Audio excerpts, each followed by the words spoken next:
Welcome at our Attire seminar. It's our interdisciplinary seminar by Yuma. Today, me on the behalf of our director, Divine Fu, I'm going to chair this session. And it's our first since the break. And we are very glad to have Cirolia here at, presenting our first talk for this semester. So let me introduce Liza, sorry, I'm always convinced with Liza and Liza, but it's Liza. So Liza is a senior researcher at the African Center for Cities. Her work focuses on the relationship between the hybrid infrastructure and urban governance, with a specific interest in technological transition, urban statecraft, and physical assemblages.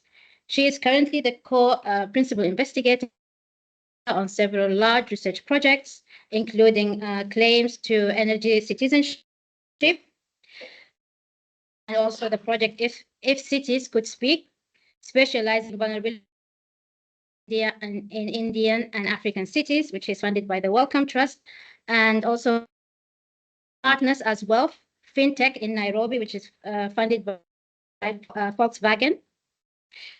She's also the co-founder of the Uta do Africa workshop and the platform studies from Africa Network.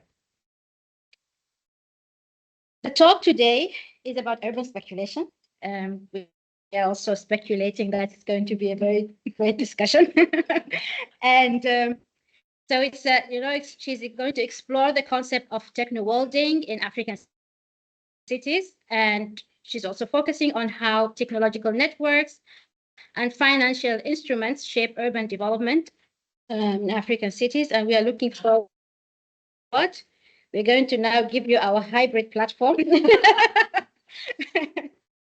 to give us the talk, and we expect it for 20 to 30 minutes, and then we will open the floor for questions and engagement. Okay, floor is yours. Thank you so much. Can the people online hear me? There's a whole lot of different things happening at once here. Yeah? Okay, cool, fantastic. Thank you to Huma for inviting me. I did try to push this seminar several months back, but I was told this was my only option, and so I corralled my very large writing team to push really quickly to get a document done, which I circulated earlier this week. I'm not sure if people got a chance to look at it. Sorry for how late it was. The team doing this research together is myself, Liza, Cirolia, of course, and then Tom Goodfellow, Abdi Fatah Tahir, and also Abdullahi Hassan. I know in humanities, it's not common to have like co-authorship teams this large, but actually in social science, this is something we do quite regularly, and it is really a collaborative effort to kind of get this thinking over the last 2 or 3 years cohered into something reasonable. This is it moving on your guys' set? Yeah. Yeah. Okay. This research came about. I'm going to take one step back. This research came about from a project that Tom, myself, and Abdi were doing as part of the African Cities Research Consortium, and we were leading a team of scholars in Accra, Maiduguri, Bukavu, Kampala, Harare, and Mogadishu, looking at questions of land, technopolitics, and the relationship between connectivity infrastructures and kind of rising land values. Of course, we were looking at more conventional modes of connectivity, so thinking about the relationship between rail networks, thinking about highways, but we were also interested in thinking about digital connectivity and the way in which emerging digital infrastructures were reshaping questions of land, and particularly urban land. And in the different cities, a lot of different insights came out. So, for example, in Kampala, we found that land brokers were using social media platforms to create kind of new markets for transacting in the land space. We saw that in Accra, the local governments were collecting taxes or trying to collect taxes through new digitized land cadastres, which was a completely ineffective project financed being fought by the Germans. But we found that there were all these different ways in which land was being enrolled into new digital connectivity infrastructures. And at the same time that we were doing this work, I was working on another project with a colleague who I think should be online, Andrea Polio, which was looking at urban speculation and Nairobi. And we were sitting in, for those who know Nairobi, Sarit Center, one of the malls in Westlands, speaking to a Somali coder about everything from that was happening in Nairobi's tech scene. And one of the things he said to us is Harmud is Mogadishu. And this sort of harkened back to the research we had done with the African Cities Research Consortium, which was really trying to think about how telecommunications companies might actually be involved in city-making processes. So we reopened this conversation, myself, Abdi, and Tom, to say, well, we're not obviously not taking at face value this proposition, but what might this mean to think with telecommunications companies as playing active roles in city-making processes? This, in some ways, kind of built on earlier work that Andrea and myself had already been doing on the role of Safaricom and Nairobi, and even thinking about in Cape Town, thinking about the relationship with telecoms and ICT advancements that were taking place here. So we turned back to Mogadishu, which I will take a moment away from, but we'll come back to later in the presentation. So in thinking about this relationship between telecommunications, in this case, Harmud, and city making, one of the questions that kept coming to the forefront was the role of the diaspora investor. And this was kind of in all of the popular media, but also in all of our conversations. The diaspora investor was sort of simultaneously blamed for escalating land prices in cities, but also celebrated in many ways for the revival of the urban economy. And so this kind of tension and this kind of imaginary of this investor was really front of our minds when we were thinking about this work. And what was interesting here is that there has obviously been a lot of conversations about remittances and the role of remittances in shaping urban economies.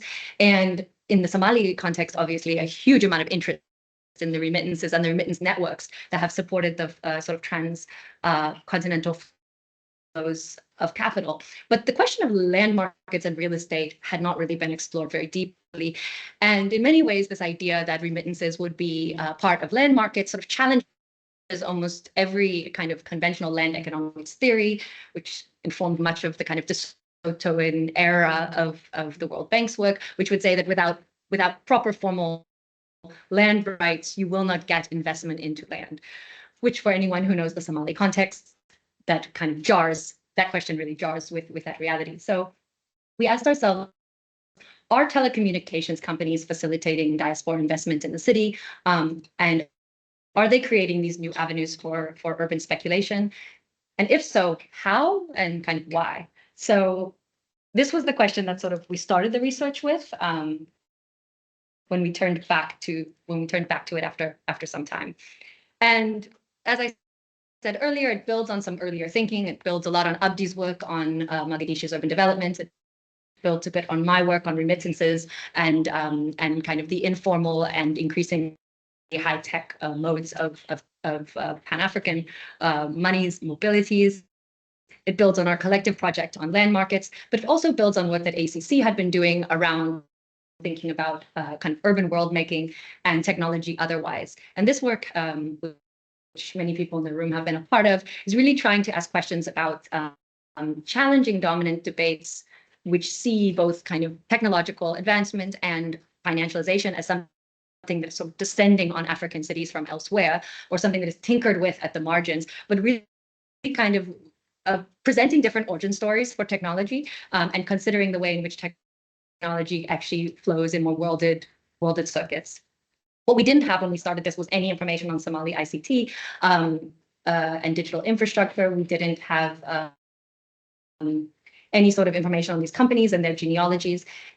So we tried to deploy what Xiva calls digital scavenging. I'm not sure if other people who are doing digital humanities have used this technique, but when it's difficult to get into a sort of black box, an infrastructural black box, you have to kind of scavenge at the edges. And we did this in part because Harmud, as telecommunications company, is a very private company and simultaneously very public in other ways, which I'll get to soon, but in part private because of the way in which the Hawala network has been so punitively attacked by international regulators. And so very, very careful about what kind of information is exposed.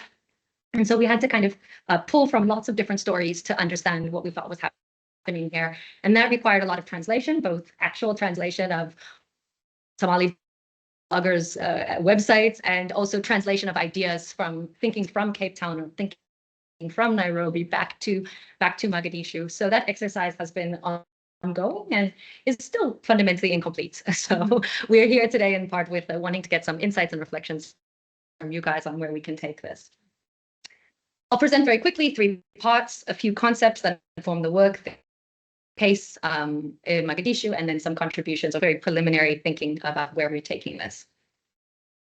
So we started this work thinking about world making, and the reason why we did this was because we wanted to destabilize kind of geographical categories of North and South, home and away, local and global. We were finding that when we thought about the diaspora investor, these categories already started slipping through our fingers. And so using ideas from world making scholarship, thinking about worlds being these ongoing compositions that are multi-sited, really was a sort of helpful starting point.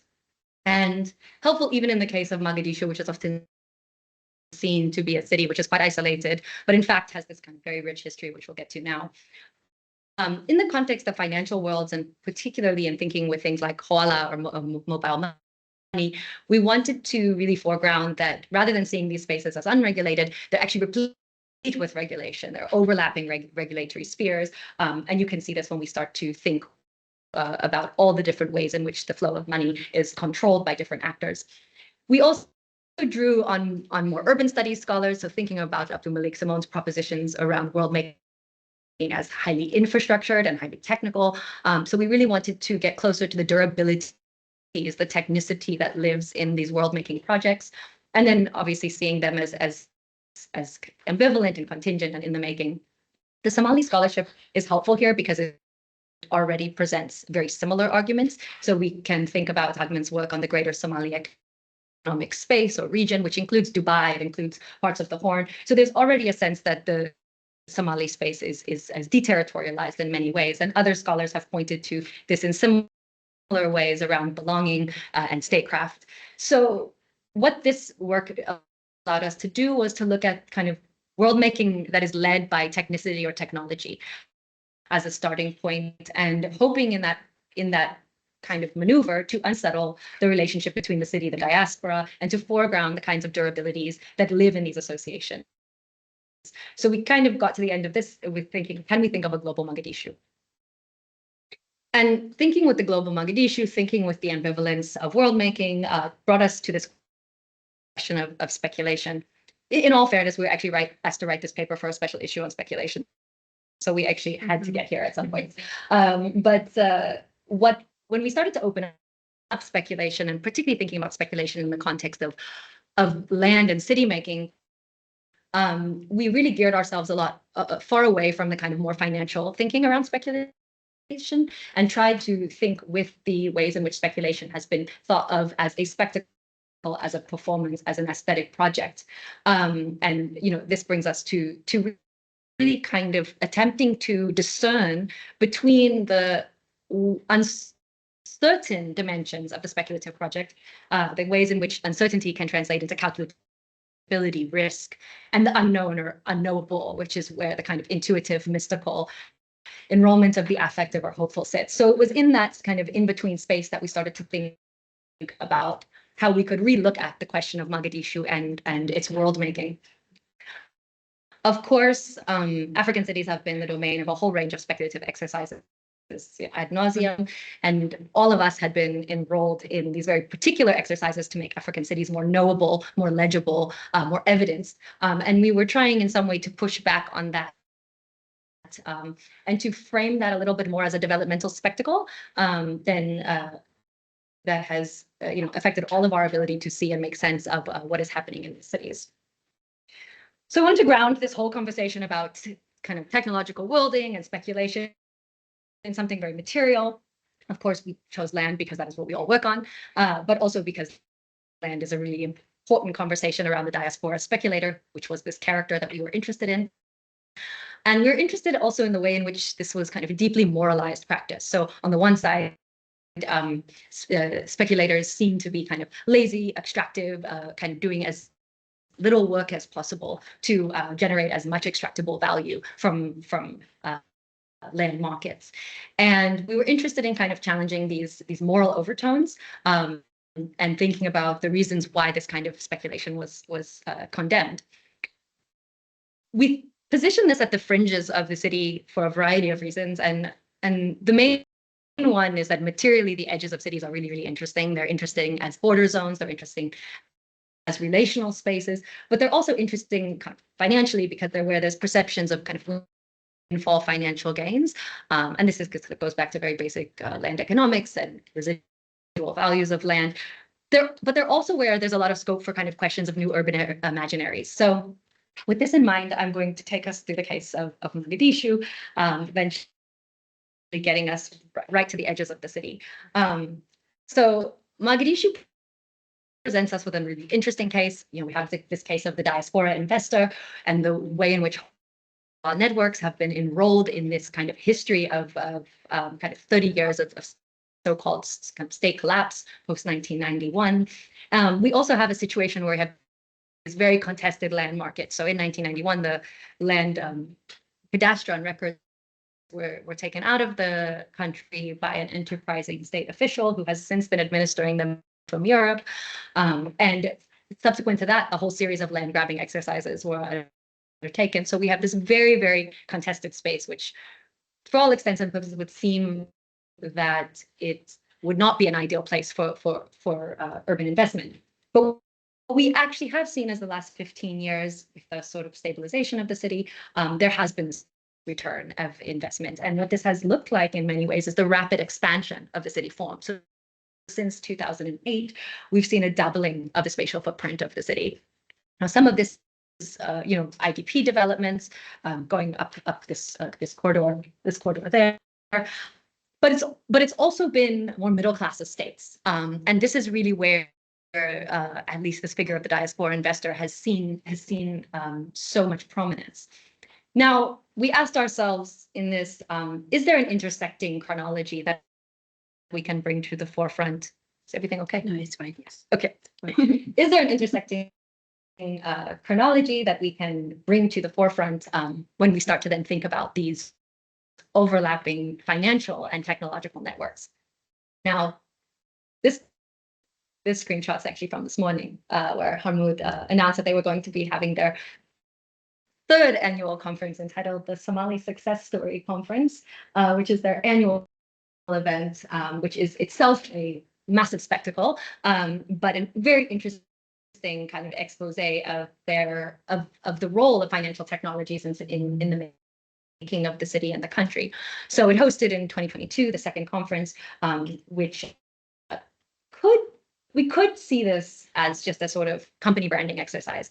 And I think probably many people do, but I think that would fail to potentially read a much deeper performative dimension to this exercise, and the way in which Harmoud itself has produced a sort of advanced kind of worlding practice, both to share their own work and also to present the country in a particular way, but also to technologically actually undertake this work. To do this, and to make sense of this, we actually did a chronology of the company's advancements. Just to say in this map, I think it's important, is that the purple dots are actually 5G, which is pretty impressive as far as urban infrastructure goes. So in a context where we generally talk about Mogadishu having no infrastructure, they have 5G in the city, which I'll get to now. But going back one step, is that we have this kind of long development of this company. We have their establishment where they take over the assets of Barakat Enterprises in 2001. We have them launch a whole series of technological projects, including creating a landing station for 3 deep sea cables. We have a series of awards that they've sought and actually achieved and won around telecommunications. But the most important story here is that they've also set up a series of affiliates companies. So first, and this is very common, that you would actually set up a bank. They set up a bank, then they set up a Bruges construction. They set up Beko electricity. They set up a foundation. They set up a university, and they set up a mobile money international transfer. So we have an entire ecosystem of companies that have been set up under this telecommunications company. Now, this says something quite particular. We think that this shows that it's incredible material advancements that this company has actually made. So it's not just a performance to the outside world, which is important, performed in English, which is important, but it's also an actual serious level of durable investments that they've put in, both to their institutional arrangements as well as to the actual city making. They've rematerialized this value in a very particular case that I want to share here. I hope it will play. Will it play? No, maybe it won't play. That's fine. They rematerialized this value in a very particular settlement called Dar es Salaam up on the corner there. And this is a huge project, 7 kilometers squared, where the combination of companies has come together to finance land, to finance electricity, to finance real estate.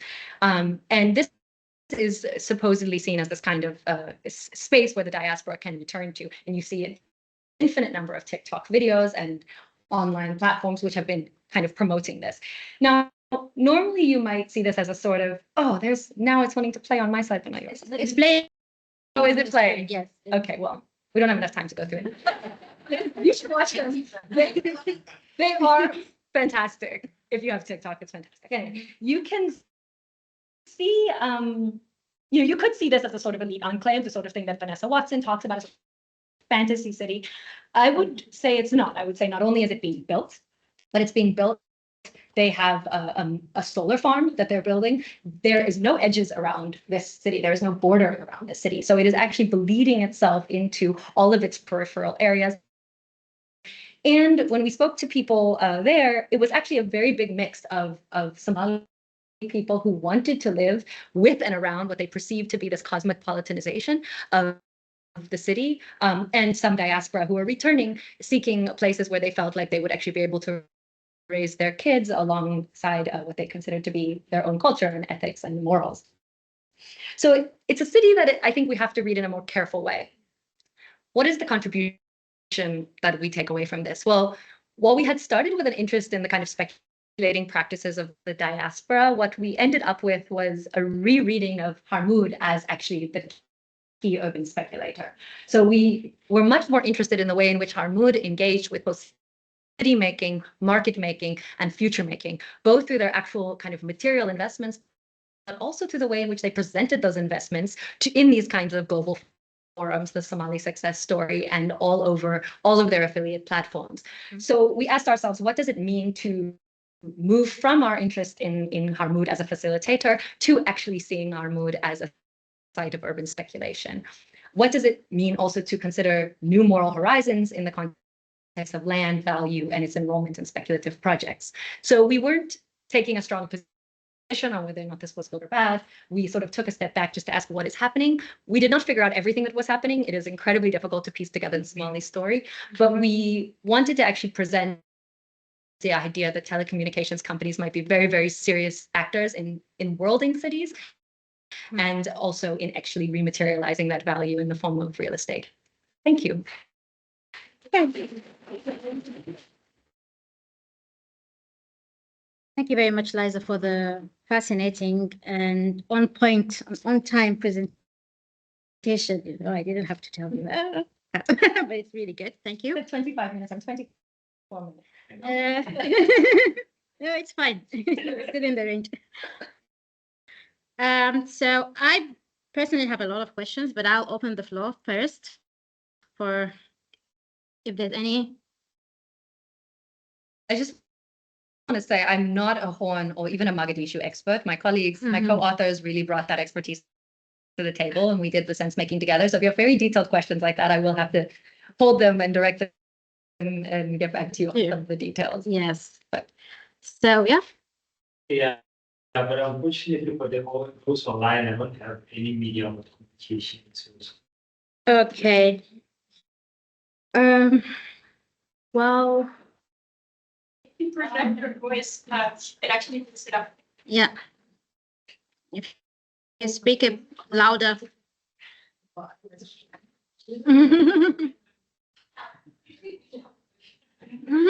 gonna be charming. I love being shouted out. Yeah, no, thank you so much, Liza, for this beautiful presentation. I think it's very interesting for me as somebody who's really delved extensively with that region, but in particular with Somali, because it was a very interesting country for me, given its history, which you've briefly touched on. So I think I was lucky enough to kind of Yes. Abdullah, you come sit Are they here. your colleagues? You've missed the whole presentation. but you're welcome. Okay. Yes, please.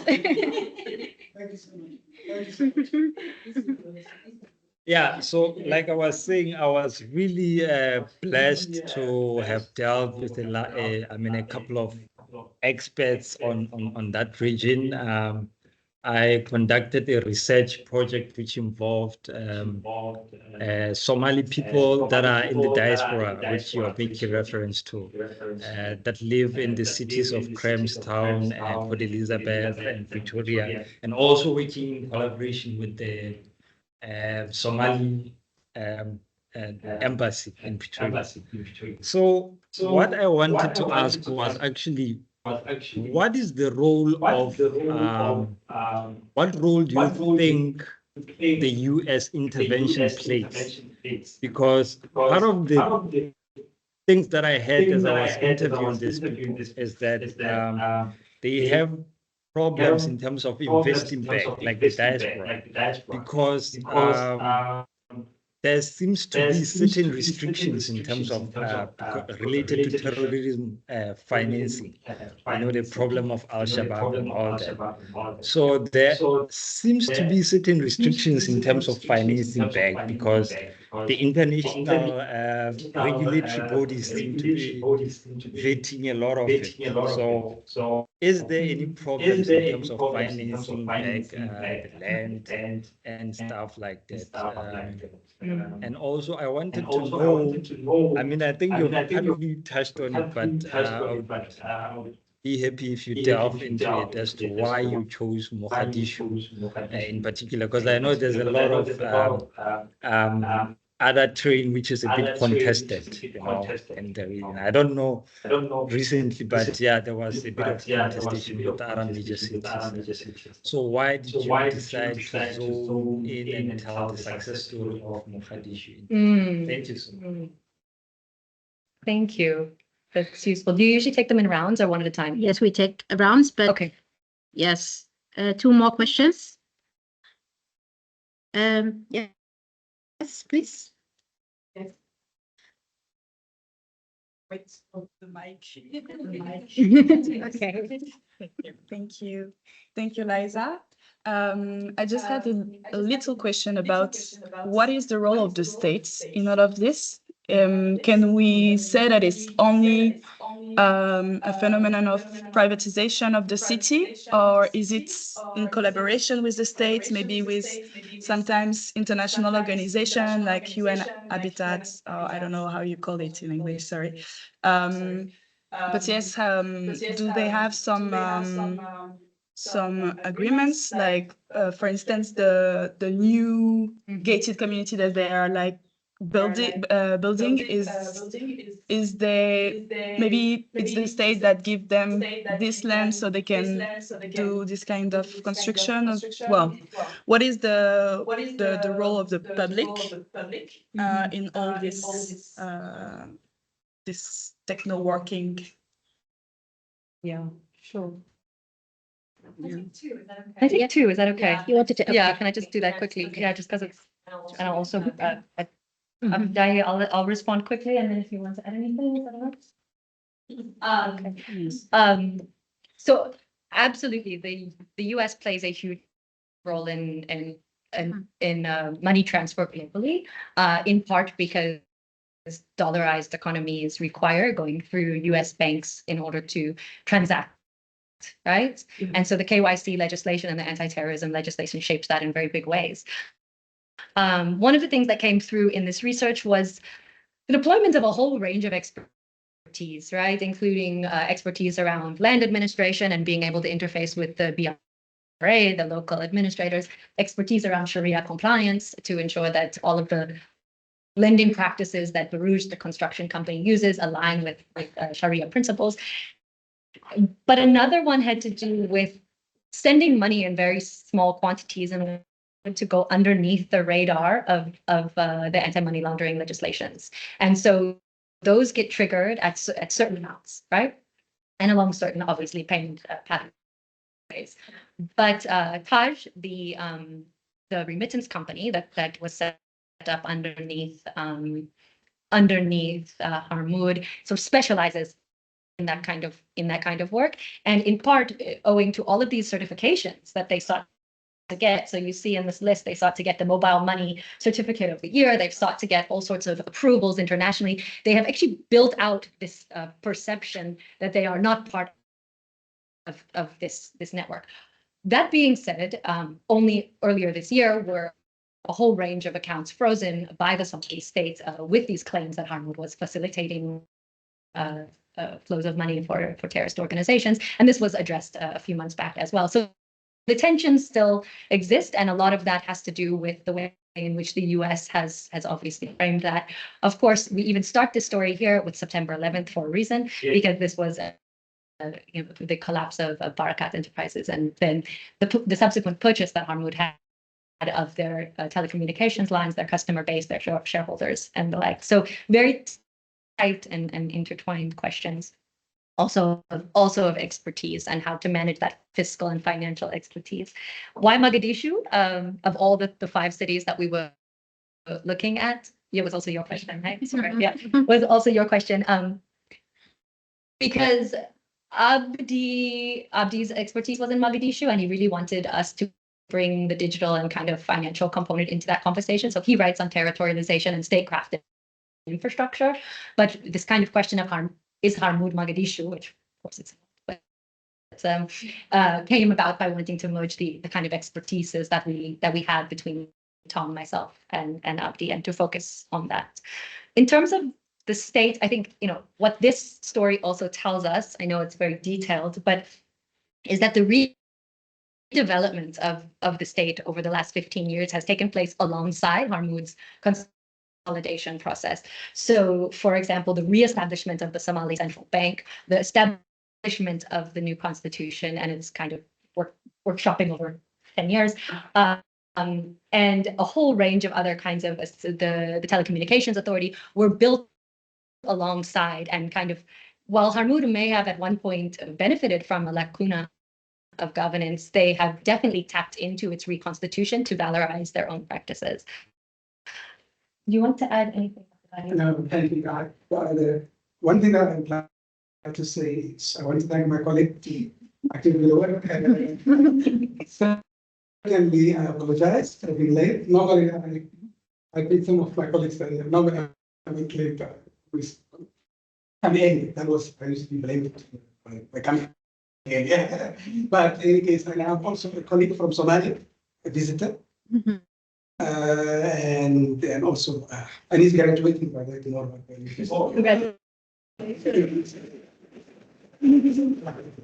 So we went there to collect his graduation, and then we had this plan. So it is, and for now, wait.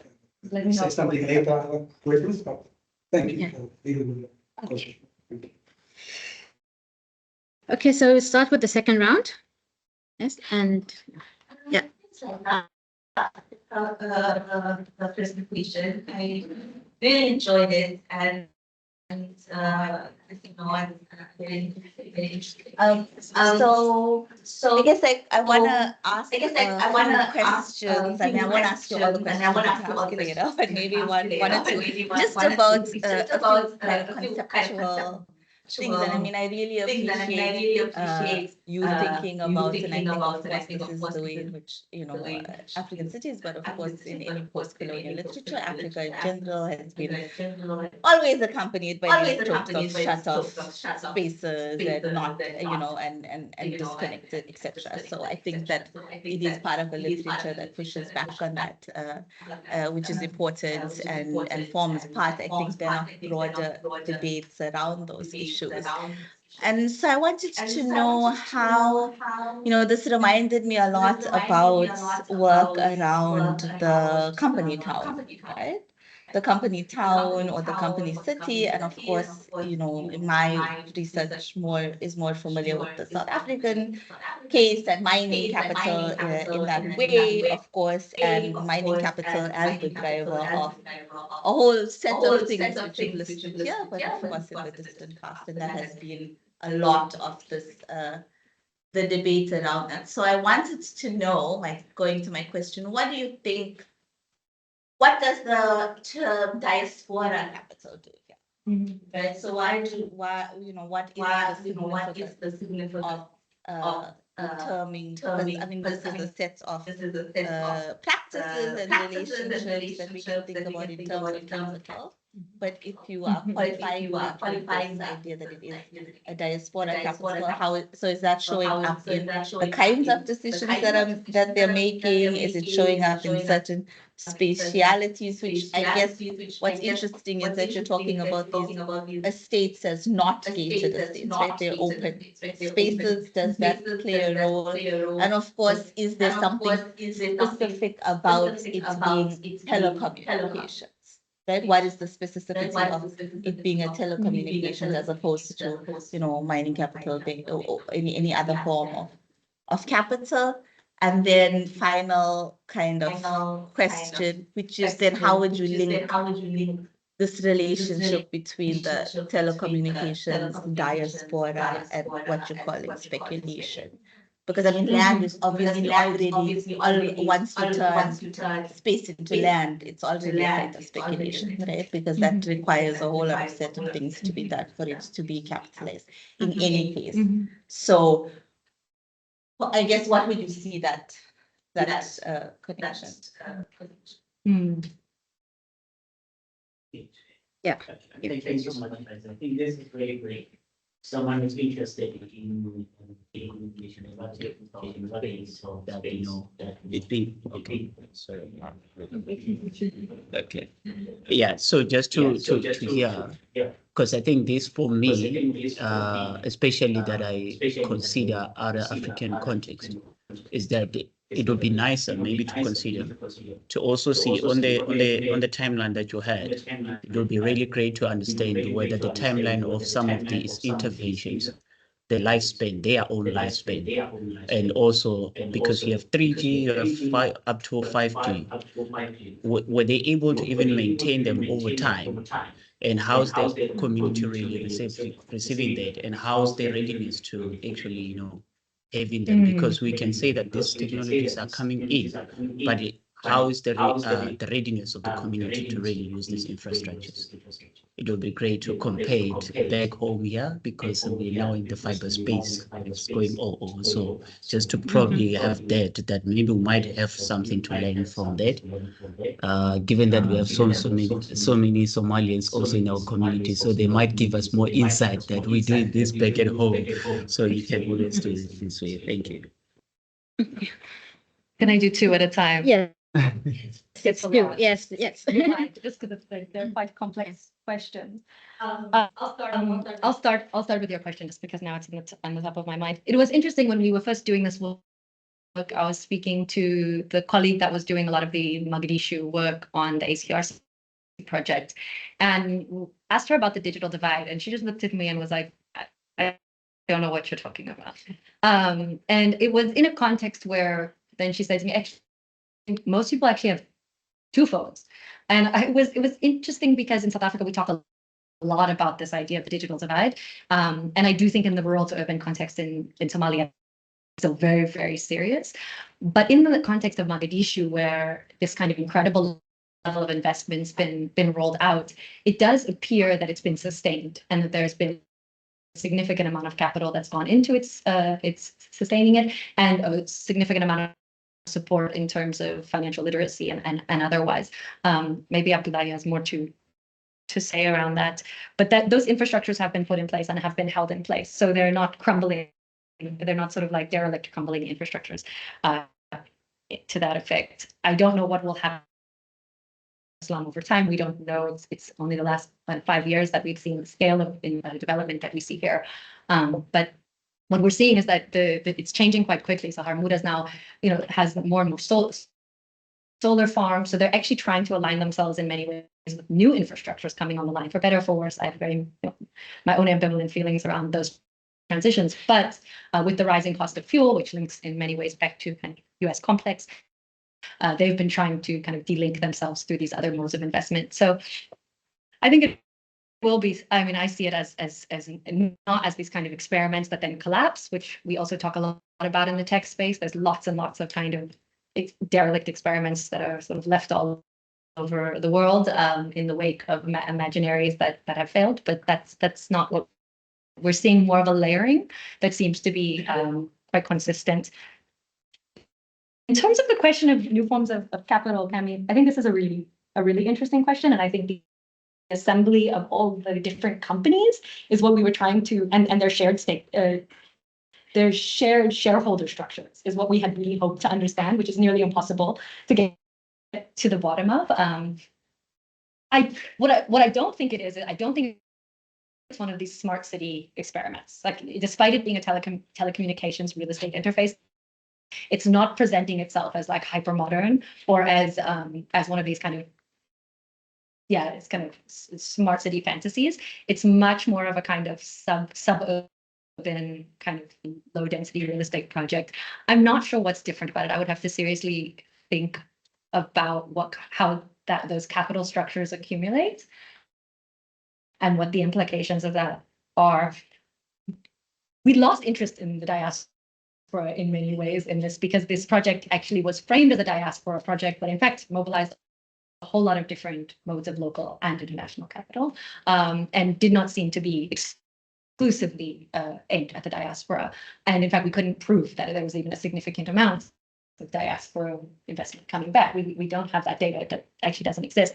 So we became much more interested in the way in which the diaspora was enrolled in a discourse because we couldn't actually make the case for the idea that this was actually bringing back resources in any kind of consistent way.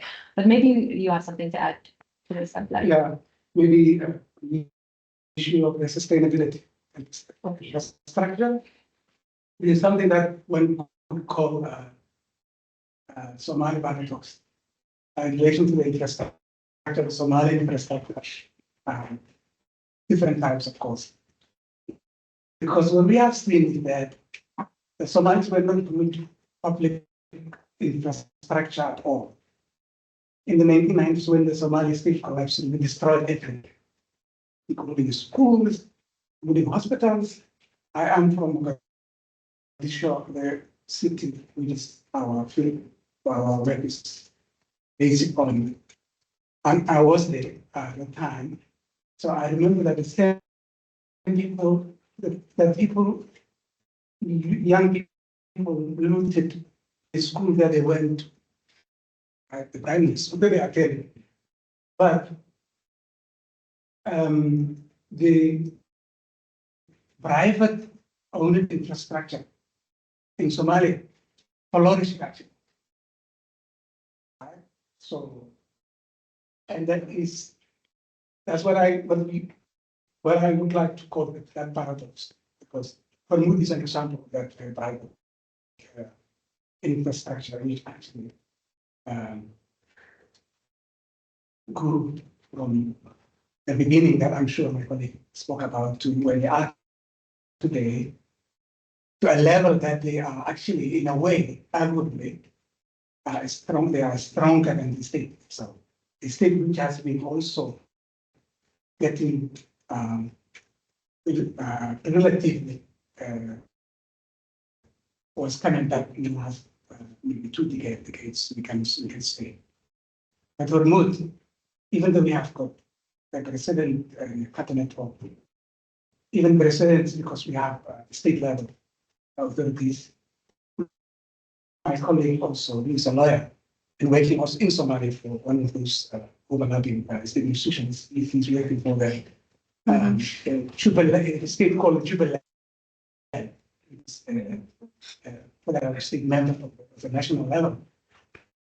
And he was telling that they rule, right? They can call the president and decide with him or for him in a way because they have their means. So yeah, so the private infrastructure in general in Somalia is relatively strong, relatively stable. That's what I'm saying. But we don't know why the private is getting stronger day by day, but the state institutions are actually collapsing. So, oh, okay. There was a hand here. Yes. Okay, it's fine. Okay, so we have 2 hands here.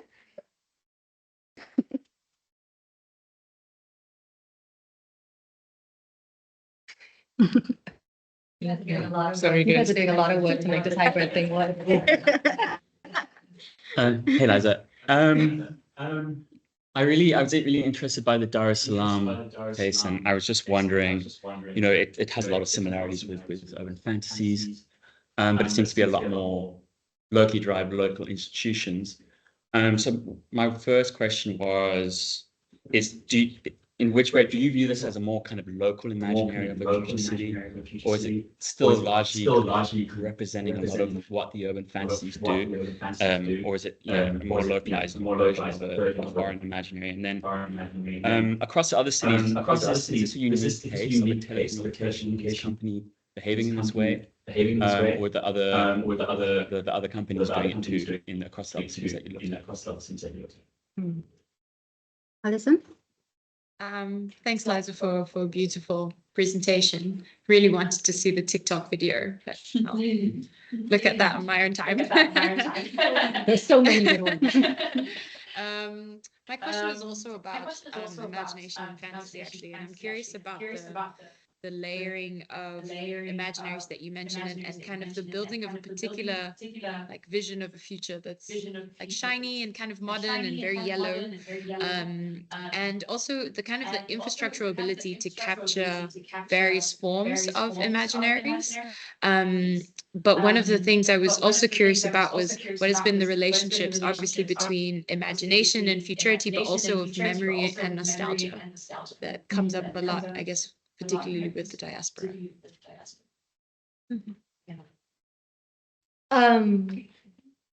Just to say, I think Somalia is a really interesting case, similar to Ethiopia and Eritrea, as the only countries that have homegrown telecommunications companies, right? So like Vodacom, MTN, Airtel, these are not there. And so this is a really important different technology otherwise story, because these companies do originate in a different way and do build their architecture in a slightly different way. Part of the reason why I don't frame it as a, was your question? Oh, we try to use the Techno-Worlding in part because we don't want to tell a story about whether or not this is a global imposition or a local imaginary. Precisely that we felt like was not doing justice to either the enrollment of the diaspora, which is also a figure that is neither easily grouped, neither easily. But even the way in which food can be so easily grouped, like even the story about it being homegrown doesn't really fully account for the way in which its networks require this kind of internationalization in the formation of the courses. Taj, of course, is key to that, and its connection with the deep sea cables was key to that. So we struggled a bit because we actually wanted to disrupt the idea that this was either, and you see this a lot in the urban space, but also in the tech space, like either good and local or bad international seems to be this kind of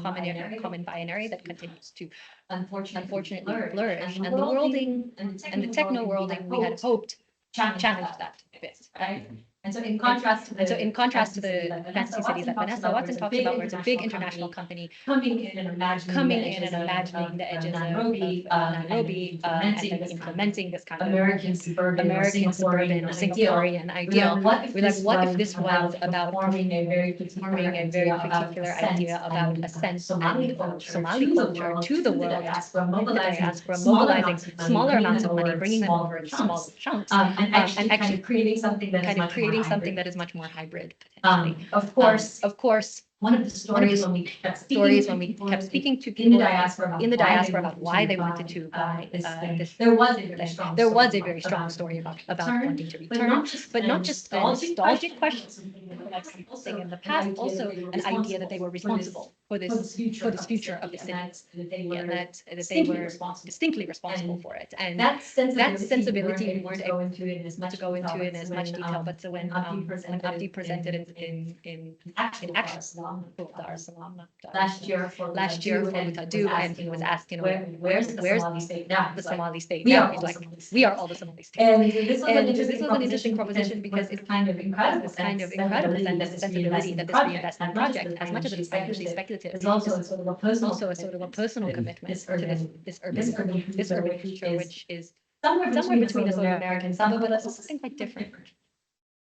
I totally forgot the second question. No, I think I answered that. Yeah. Is it unique, the telecommunications? Oh, does Nashville have their own towns like this? Are they building them? Actually. Yeah.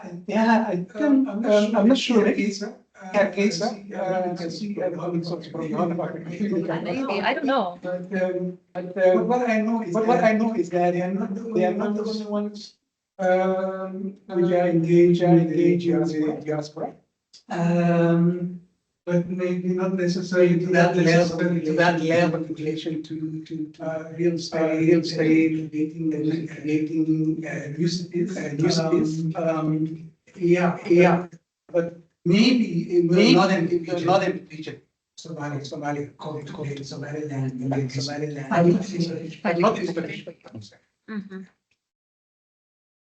in practical question.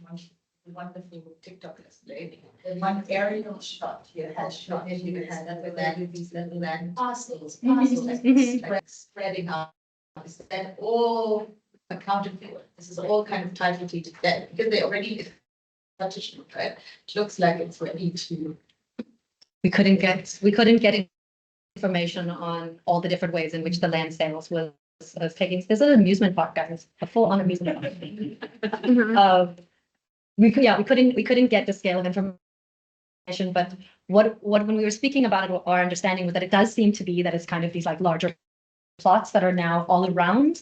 So the main anchors are the Salam Bank along this corridor that we showed. But then it seems like other developers are coming in, buying land potentially also from communities that have either surrendered parts of that land or larger portions of that land in exchange for different agreements, and are subdividing it up in those same very blocky kind of matchbox ways. But I'm not sure. I think we struggled to get as much data as we had hoped to have about the actual land issues there. Okay, I see a hand up in the chat. Let me. Yeah, this is Sarah. I don't know if Sarah wants to. Okay, I'm not sure if I could. And okay, yes. Hello. Hi. Hi, good afternoon. Sarah. Yes. Good afternoon. Yes. Do you want to ask your question? We can hear you. We can hear, right? Kind of. Yes. I don't have a question as such, but I wanted to share something with Liza. Okay. First of all, I want to. Yeah. So my name is Zahra Ahmed Khurshid. Sorry, I have a cold, and my voice sounds very. I think I can't hear her. I also can't hear. Is it possible for you to put it in the chat for us? We can't hear you. Like, yeah. Now? Yes. Is this better? Yes. Yes. Okay, so I took off my earphones. So a very good afternoon to you all. My name is Zahra Ahmed Koshin. I am a PhD candidate at the University of Nairobi and at the University of Copenhagen as well. I would like to say a special hi to Abdullahi over there, a very good colleague of mine. Hi, salam alaikum, Abdullahi. So I'm in Nairobi currently, but I live in Garowe, a Puntland state of Somalia. I wanted to share something with Liza. First of all, I wanted to congratulate you, Liza, on your presentation and research project. Sounds very, very interesting, but also very familiar. I wanted to share with you a little bit about our own our own project. So for the past 5 years, I've been a part of the Somali Diaspora Humanitarianism Research Project, which was a project funded by Danida in Denmark. And it aimed at better understanding how the Somali diaspora respond to complex humanitarian crisis in Somalia, so when disaster strikes. And lately, there's been quite a few of those, both man-made and natural disasters in relation to climate change. I think our research project, particularly looking at the role of Hormuz, might be interesting for you. So we are about 10 people in this project, and we're all looking at Somali diaspora from different perspectives. One of us is looking at the role of WhatsApp groups and let me say social media in facilitating communication, connection, but also the sending of support in different forms to the Somalis in need back home. Somebody else is looking at the role of the mosque and clan institutions and how they are also, taking part in all of this. I myself, I'm looking at the role of diaspora women and looking at business women in particular on the African continent. And as a case study, I'm looking at business women in Zambia, the country Zambia. These women have business networks all over the world, including Mogadishu and elsewhere. But I think Muhammad's research is, I think, of particular importance or relevant for you because he's looking at how the Somali diaspora are investing in making investments in Somalia. Lately, there have been a number of diaspora investment forums organized in Somalia. There's even a diaspora ministry department. There's a diaspora policy. There's been a lot of interest in how the Somali diaspora organize, mobilize, channel, and deliver humanitarian aid. But on the other hand, also are making, alongside this humanitarian support they are providing, they are also involved in business networks. They are building businesses, investing in businesses in Somalia. I myself, I'm looking at the case of Puntland, and but you know that you were mentioning about how technology is so very advanced in Somalia. I just wanted to share with you a little joke. A few years ago, if a pastoral, a Somali camel herder lost his camel, it would take him days to find his camel back. But these days, it takes minutes to find the camel back because on the body of the camel, they write, Somali camel herders write the phone number of the owner. And so if a camel just walks away into some, unknown terrain, somebody will just call this number and say, hey, your camel is over here. It's a very long joke, but the essence of it is that the role of technology is so advanced that it plays an important role also in the pastoral communities and how they are herding their livestock and livelihoods. Thank you very much. I took a bit of more time than I intended to. Good afternoon. Thank you. Thank you. Thank you very Thank you. much. I haven't spoken so much in my life about camels as I have in the last 3 years of this project. Never thought I would talk so much about camel milk, camel ownership. But it has come up so many times in relationship to technology, even with the sort of mysticism of Harmun's founder, having originally been involved, made his original money in the camel industry. So yeah, it is a really interesting set of connections to draw forward. And congratulations on your guys' research. It sounds really interesting. Thank you for sharing. Wonderful. Yes. So, I mean, listening to the presentation and also listening to the discussion, it occurred to me like probably there could be some sort of a model that talks about post-conflict cities in Africa. For example, like, I mean, when you're talking about, I'm just thinking of Sudan, because now Sudan is like depending a lot on the remittance of the diaspora to support the people who are still there, stuck in the war. And I think that would probably be the case of Somalia, because now everything is getting destroyed. So there's not the production in the sense that coming from agriculture or from mining or from, those kind of different sectors are not, but the telecommunication sector, fascinating, is really still functioning, and they are, of course, facilitating money transfer, they're facilitating all those kind of things. And I was wondering if it's not just Sudan, I'm also thinking of Rwanda, like, could that be also like kind of an emerging of a model of speculation that is facilitated by telecommunication in post-conflict Africa? And how does that also like direct us to the narrative of the Agenda 2063 when we're talking about silencing the guns and developing, Africa? So that's just a general thought. And if you want to comment on that, it would be great. Yes. Yeah, thank you. And I mean, originally, as you saw the list of cities that we looked at, it included Bukavu, Maiduguri. Technically, Harare was apparently listed as a conflict city, which I disagree with. That's important nonetheless. So there was a handful intentionally of conflict cities because they were interested in the question of conflict and land. Of course, nowhere were they kind of putting forward the idea that telecommunications or remittances should be seen as part of that. That was something that we've wanted to add to the connectivity question. But of course, if you look at Agenda 2063, you also see a very big question about the fiber optic backbone of the continent, right? A Pan-African vision for a fiber optic backbone, and it's interesting from a terrestrial perspective, because as you guys saw go back. I mean, if you take a look at just this image here, I mean, the scale of fiber optic networks that connect around the continent has just exploded in the last 10 years. I mean, to the point that it was only with the kind of coming of the World Cup that South Africa even got their first connection to the global kind of internet network in this way. And then the terrestrial network is obviously a challenge because it has to go through all these different countries. And now you see the evolution coming through with what is this, Elon Musk, with the low flying orbit. I mean, there's just so many technologies that are trying to come into this market, while even some of the more basic questions of water sanitation are not dealt with.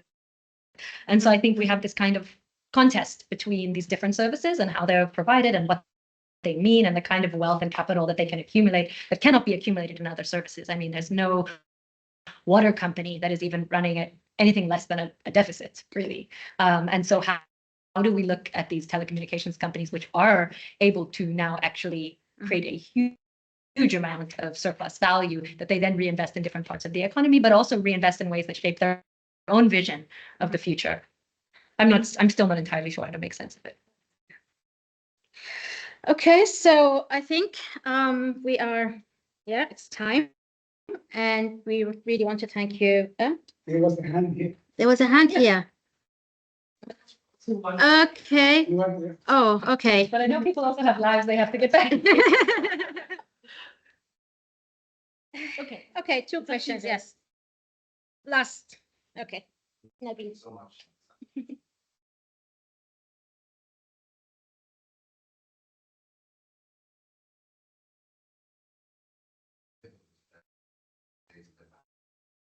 Urban extensions.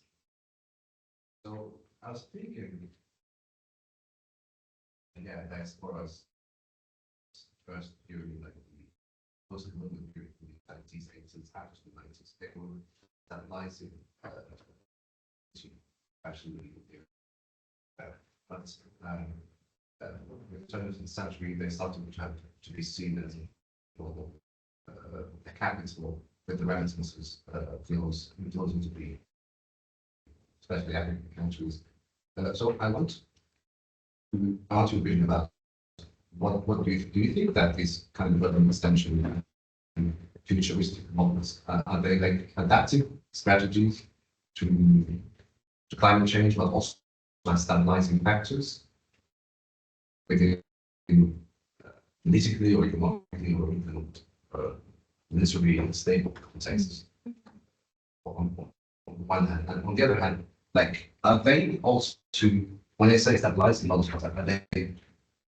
are they meant to be a sedentary thing in Africa, especially in these countries that you study where mobility is very high, displacement by number and poverty.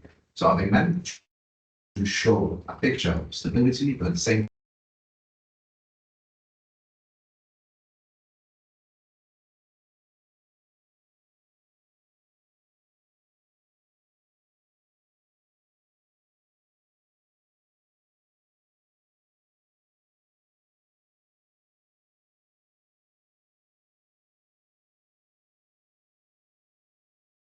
Change to pre-war, during war, and then post-war, but also moving past that, thinking on it along those lines. And I would just, sorry, I had thoughts trying to frame it into question.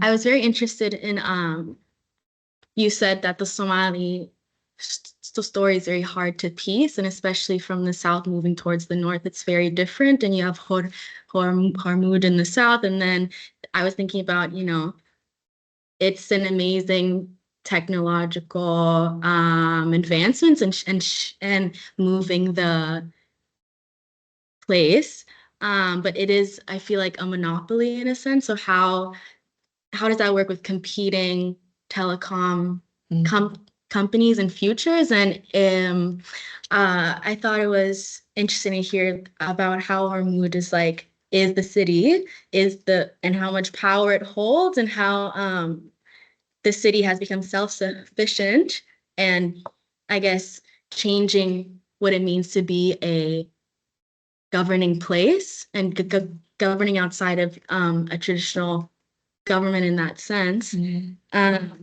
I was also thinking about what right the diaspora has to come back and claim that space. Linking to Alice and what you said about nostalgia.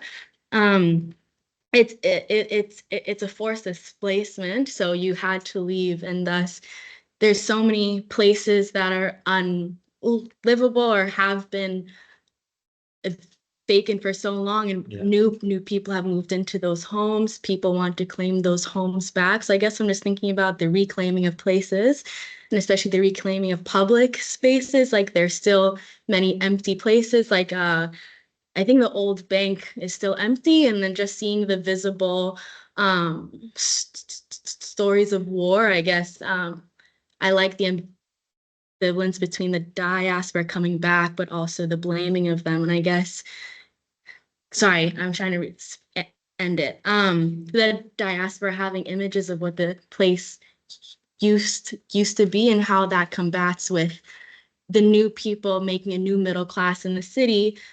These new developments, are they only aimed at the diaspora, rather people who have stayed in Mogadishu since the collapse? I guess how those visions can be different. That makes sense.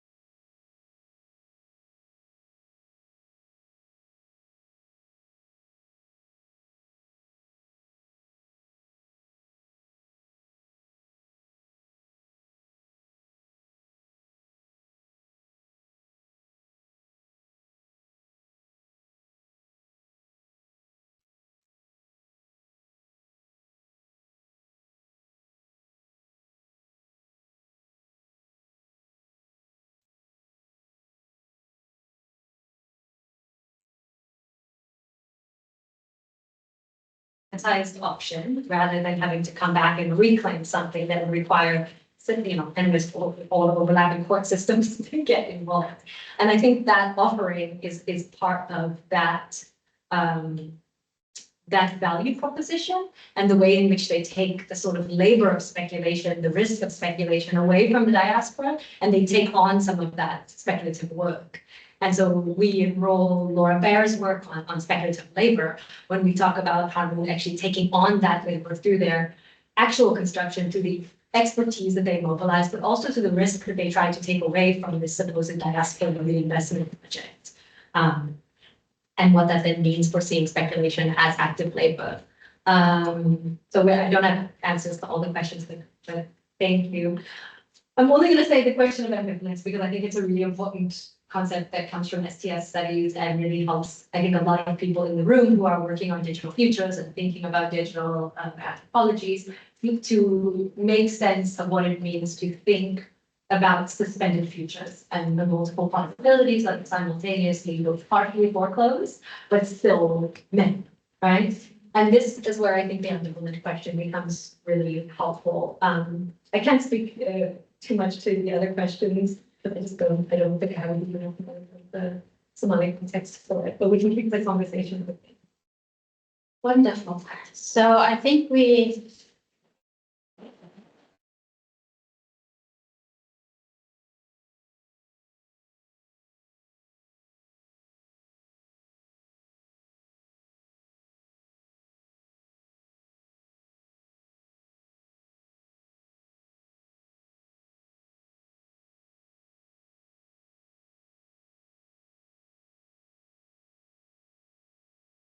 again next week. And then next week, do we have something? In 2 weeks. In October. October. Please come back in October. We have to have some. Thank